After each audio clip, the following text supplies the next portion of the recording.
When I was in the army, I was involved in training tracker dogs, but it most probably started a little while down the track when I started to help out veterans who've had disabilities or have disabilities. And in doing that, I found that with the dog that my daughter had trained, I was getting a good response. And in fact, the good responses came so well that I thought maybe we could do something about this. I think the process actually started way back in 2013, and then it slowly grew into more of the non-profit into what it is now in roughly about 2015 or so. Well, firstly, as you can see, it's covered by Australian flags, and our veterans are all Australian, and we work with them. We have some detailed stock. One of them, most importantly, is Voice of a Veteran pin.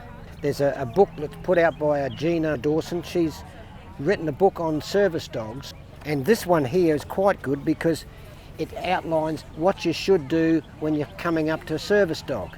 We're trying to get those through into the schools as well.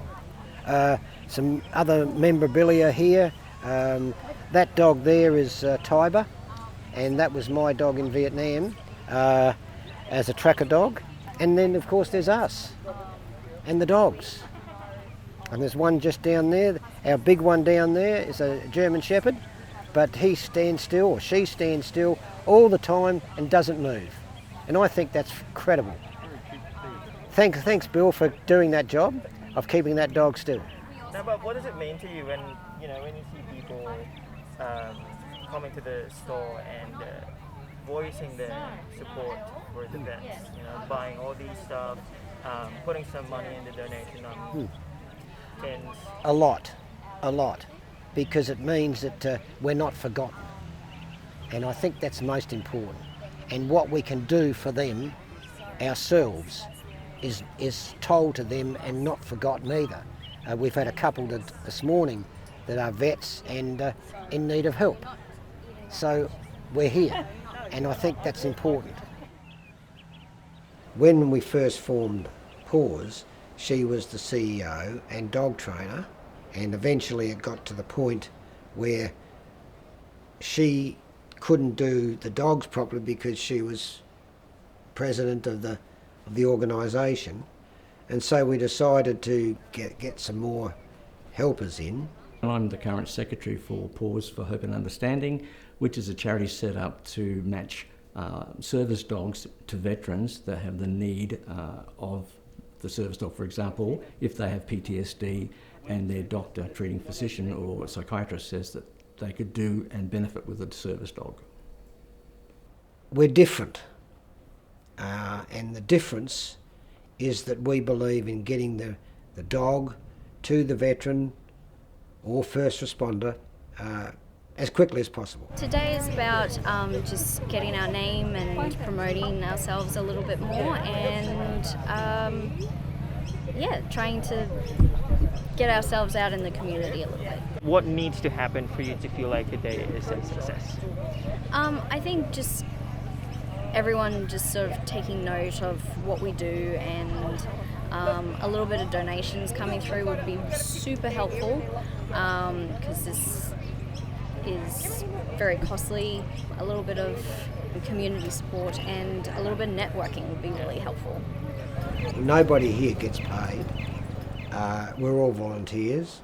Most of the guys and the females from PAWS are ex-service. My daughter isn't, but she was trained. She went to the United States and trained with the United States dog people. Funding is always a big challenge. The leads, the collars, the gear, the boots, it all costs money, and we do have to get it from somewhere. The goggles that protect our dogs' eyes so they can continue working cost money. For most of the time since we started, it's either been from donations from people, Sometimes there are work rehab places that will pay some, but it's generally from our own pockets, and the government doesn't want to play at this stage because they're still trying to work out the difference between a pet and a service dog. Well, what's your favourite part of the day so far? I think talking to people, telling them what we can do and getting some response back.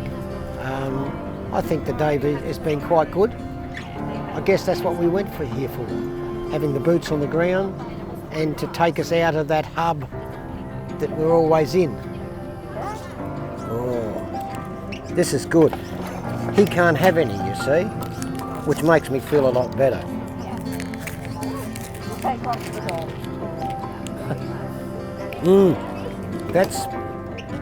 That's good sacrifice. See how I'm sacrificing for the dog?